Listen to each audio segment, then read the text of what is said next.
Media మిత్రులందరికీ నమస్కారం.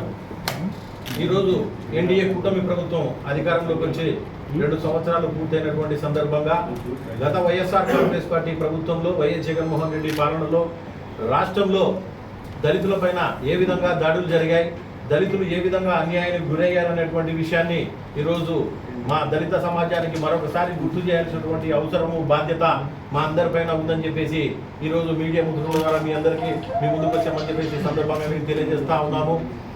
తన దగ్గర వైఎస్ఆర్ కాంగ్రెస్ పార్టీకి సంబంధించినటువంటి ఎమ్మెల్సీ అనంతబాబు ఎవరైతే ఉన్నారో అతని దగ్గర కారు డ్రైవర్గా పనిచేస్తూ కుటుంబాన్ని పోషించుకుంటున్నటువంటి దళితుడు సుబ్రహ్మణ్యాన్ని దారుణంగా కొట్టి హత్య చేసి అతని శవాన్ని తీసుకెళ్లి అతని కారు డిక్కీలోనే అతని ఇంటికి తీసుకెళ్లి వాళ్ళ తల్లికి, భార్య, పిల్లలకు అప్పచెప్పినటువంటి దౌర్భాగ్యమైనటువంటి సంఘటనను రాష్ట్రంలో ఉన్నటువంటి ప్రతి ఒక్క దళిత సోదరుడు కూడా తమ కళ్ళతో చూడడం జరిగింది.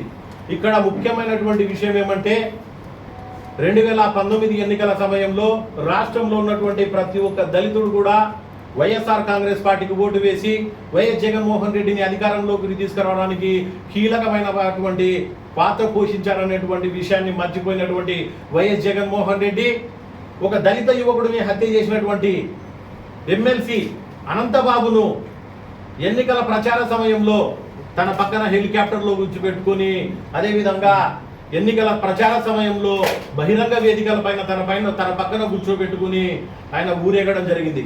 ఈరోజు మేము ఆ రోజు ప్రశ్నించాం, ఈ రోజు కూడా అదే ప్రశ్నిస్తా ఉన్నాం. అయ్యా జగన్మోహన్ రెడ్డి గారు, దళితులను హత్య చేసినటువంటి వ్యక్తులను మీ పక్కన బహిరంగంగా కూర్చోబెట్టుకొని మీరు ఊరేగుతా ఉన్నారు, మీటింగ్లలో పాల్గొంటా ఉన్నారు. దీనికి మీరు ఏమని సంకేతం ఇస్తా ఉన్నారు? దళితులను చంపిన వాళ్లకు నేను అత్యధిక ప్రాధాన్యత ఇస్తాను అని చెప్పేసి మీరు చెప్తా ఉన్నారా? దళితులను హత్యలు చేసినటువంటి నిందితులు ఎవరైతే ఉన్నారో వారందరికీ గౌరవప్రదమైనటువంటి పదవులు నేను కట్టబెడతానని చెప్పేసి మీరు చెప్తా ఉన్నారా? దళితుల ఓట్లతో అధికారంలోకి వచ్చినటువంటి మీరు దళితుల పట్ల కృతజ్ఞత లేకుండా వ్యవహరించడం ఎంతవరకు సమంజసం జగన్మోహన్ రెడ్డి గారు అని చెప్పేసి ఈ సందర్భంగా మేము ఆయనను ప్రశ్నిస్తా ఉన్నాం. అదేవిధంగా కరోనా విజృంభిస్తా ఉంది, మా ప్రాణాలు కూడా మేము కాపాడుకోవాల్సినటువంటి అవసరం ఉంది.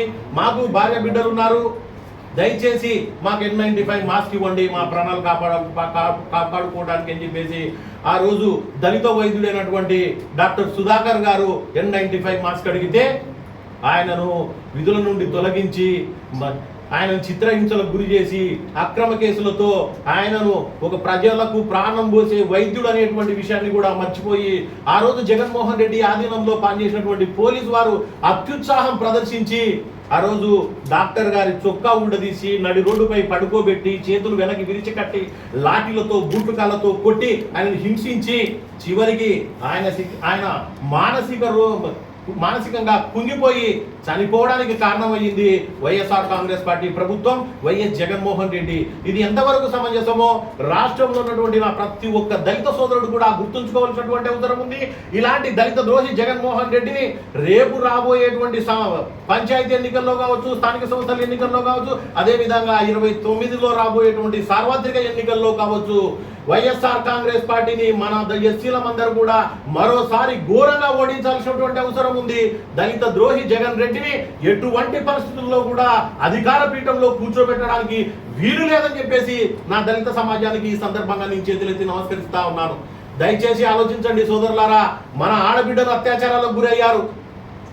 పల్నాడు ప్రాంతంలో తెలుగుదేశం పార్టీకి ఓటేశారనేటువంటి ఒక నెపంతో, అదేవిధంగా తెలుగుదేశం పార్టీ సానుభూతి పరులుగా కొనసాగుతున్నారనేటువంటి ఒక కారణంతో 200 మంది దళిత కుటుంబాలను మాచర్ల నియోజకవర్గం నుంచి వెలివేసినటువంటి పరిస్థితి. దయచేసి వీటన్నిటిని గుర్తుంచుకోవాలి. 200 కుటుంబాలకు సంబంధించినటువంటి పంట పొలాలను, చీని చెట్లను, అదేవిధంగా అరటి చెట్లను ధ్వంసం చేసి వారిని ఆర్థికంగా ఇబ్బందులకు గురి చేసినటువంటి పరిస్థితి వైఎస్ జగన్మోహన్ రెడ్డి, అదేవిధంగా ఆయన చెప్పు చేతుల్లో పనిచేస్తున్నటువంటి దళిత ద్రోహులు వైఎస్ఆర్ కాంగ్రెస్ పార్టీ నాయకులు, అదేవిధంగా ఆయన ఆయంలో పనిచేసినటువంటి కొందరు దుర్మార్గమైనటువంటి పోలీస్ అధికారులు చోద్యం చూసి నిలబడ్డారు. ఆ రోజు పేరుకు మాత్రమే ఒక దళిత ఆడబిడ్డకు హోమ్ మినిస్టర్ పదవి ఇచ్చారు, తానేటి వనిత గారికి. ఆయన తర్వాత మరొక ఆడబిడ్డకు హోమ్ మినిస్టర్ పదవి ఇచ్చారు. మేము దళితులను గౌరవిస్తా ఉన్నాం, కాబట్టే ఈరోజు దళిత ఆడబిడ్డలకు మేము హోమ్ మినిస్టర్గా పదవి ఇచ్చి గౌరవిస్తా ఉన్నామని చెప్పేసి చెప్పారు. కేవలం మాట మాత్రంగా దళితుల ఓట్లను దండుకోవడం కోసం మాత్రమే ఆ రోజు దళిత ఆడబిడ్డలకు హోమ్ మినిస్టర్ పదవి ఇచ్చారే తప్ప వాళ్ళకి ఎటువంటి అధికారాలు ఇవ్వలేదు. దానికి ఉదాహరణ తానే మేకతోటి సుచరిత గారు ఈరోజు నేను పేరుకే హోంమంత్రిగా ఉన్నాను కానీ కనీసం ఒక కానిస్టేబుల్ని కూడా ట్రాన్స్ఫర్ చేసుకునేటువంటి హక్కు అధికారం ఈరోజు నా చేతిలో లేకుండా పోయింది అని చెప్పేసి ఆవేదనకు గురైనటువంటి పరిస్థితి. ఈ విషయాలన్నీ మనం గుర్తుంచుకోవాల్సినటువంటి అవసరం ఉంది. ఎన్నికల సమయంలో నా దళితులు అన్నటువంటి జగన్మోహన్ రెడ్డి ఎన్నికల తర్వాత మన పట్ల కృతజ్ఞతగా వ్యవహరించకుండా మన ఆడబిడ్డల పైన అత్యాచారాలను ప్రోత్సహించారు, మన పైన దాడులను ప్రోత్సహించారు, మనల్ని హత్యలు చేసిన వారిని పక్కన కూర్చోబెట్టుకుని ఊరేగారు. ఇటువంటి వ్యక్తికి మనం అండగా నిలబడాల్సినటువంటి అవసరము బాధ్యత మన పైన లేదు. మన దళిత సోదరుడు జిఎంసి బాలయోగిని పార్లమెంటు స్పీకర్ చేసినటువంటి వ్యక్తి మన ప్రియతమ నేత నారా చంద్రబాబు నాయుడు గారు. దళిత సామాజిక వర్గానికి సంబంధించినటువంటి ఆడబిడ్డ శ్రీమతి ప్రతిభా భారతి గారిని అసెంబ్లీ స్పీకర్ను చేసి మన దళిత జాతిని గౌరవించినటువంటి వ్యక్తి ప్రియతమ నేత నారా చంద్రబాబు నాయుడు గారు.